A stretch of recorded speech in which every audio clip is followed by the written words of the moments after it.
வணக்கம் மக்களே, இன்றைக்கி நான் ராயல் என்ஃபீல்ட் புல்லட் 350ல் புதிய அப்டேட் கொண்டு வந்திருக்கேன். அது என்னென்னா, புல்லட் 350ல் ஏபிஎஸ் இன்ட்ரடியூஸ் பண்ணியிருக்காங்க. அது மட்டும் இல்லாமல் நம்ம ரொம்ப நாளாக எதிர்பார்த்த டிஸ்க் பிரேக் ஃபீச்சர் இருந்தால் நல்லாயிருக்கும்னு எதிர்பார்த்தோம். அதுவும் இந்த அப்டேட்டில் பூர்த்தி ஆகிருக்கு. ஸோ நமக்கு ரெட்டிப்பு மகிழ்ச்சி கொடுத்துருக்காங்க ராயல் என்ஃபீல்டு. ஃப்ரண்ட்டில் 280mm disk with 2 piston calliper கொடுத்துருக்காங்க. இந்த பைக்கு சிங்கிள் சேனல் ஏபிஎஸில் தான் வந்திருக்கு, டியூவல் சேனல் கிடையாது. ஃப்யூச்சரில் டியூவல் சேனல் ஏபிஎஸ் வரத்துக்கு வாய்ப்பு இருக்குது, இல்லாமலும் போகலாம். இருந்தாலும் வெயிட் பண்ணி பார்ப்போம். ரியரில் 153mm ட்ரம் பிரேக் கொடுத்துருக்காங்க. இங்கே எதுக்கு ஏபிஎஸ் லிங்க் கொடுத்துருக்காங்கன்னு யோசிப்பீங்க. இது எதுக்கு யூஸ் ஆகுதுன்னு உங்களுக்கு சிம்பிளாக எக்ஸ்பிளைன் பண்ணுறேன். இப்போ நம்ம வேகமாக போயிட்டுருக்கும்போது நடுவில் நாயோ இல்லை ஸ்பீட் பிரேக்கர் வந்துச்சுன்னா உடனே ஃப்ரண்ட் பிரேக் பிடிப்போம். அப்படி பிடிக்கும்போது ரியர் வீல் லிஃப்ட் ஆகும். இந்த ஆபத்தை தடுக்கிறதுக்கு இங்கே ஒரு சென்சார் கொடுத்துருக்காங்க. இது என்ன பண்ணுன்னா, ரியர் வீல் ஸ்பீட் சென்ஸ் பண்ணி ஏபிஎஸ் மாடுலேட்டருக்கு இன்ஃபர்மேஷன் அனுப்பும்.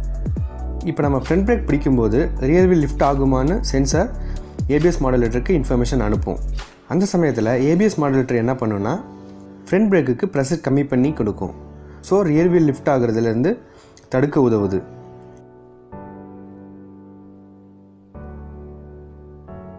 அம்மியேட்டருக்கு பதிலாக ஏபிஎஸ் இண்டிகேட்டர் மற்றும் ஃபியூல் காஜ் இண்டிகேட்டர் இங்கே கொடுத்துருக்காங்க. இந்த அப்டேட்லேயும் பவர் ஸ்டார்ட் கொடுக்கல, கிக் ஸ்டார்ட் தான் ஆஸ் யூஸ்வல் மெயின்டைன் பண்ணியிருக்காங்க. மற்ற டெக்னிக்கல் ஸ்பெசிஃபிகேஷன்லாம் பழைய வெர்ஷனில் இருக்கிறதே அப்படியே மெயின்டைன் பண்ணியிருக்காங்க.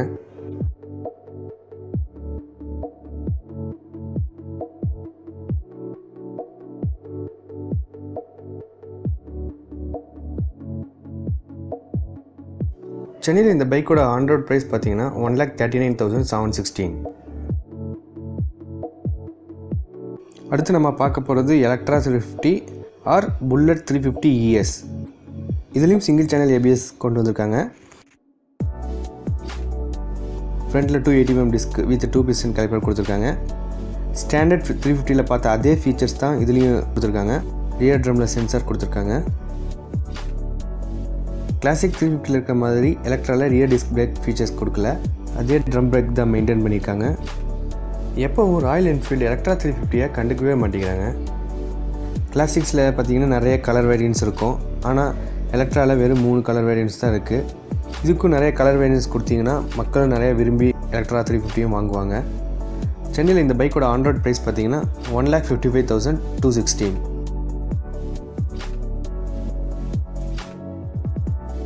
இந்த வீடியோ உங்களுக்கு பிடிச்சிருந்துன்னா லைக் மற்றும் ஷேர் பண்ணுங்கள். மறக்காமல் எங்கள் சேனலை சப்ஸ்கிரைப் பண்ணுங்கள். மீண்டும் உங்களை அடுத்த வீடியோவில் சந்திக்கிறேன். நன்றி, வணக்கம்.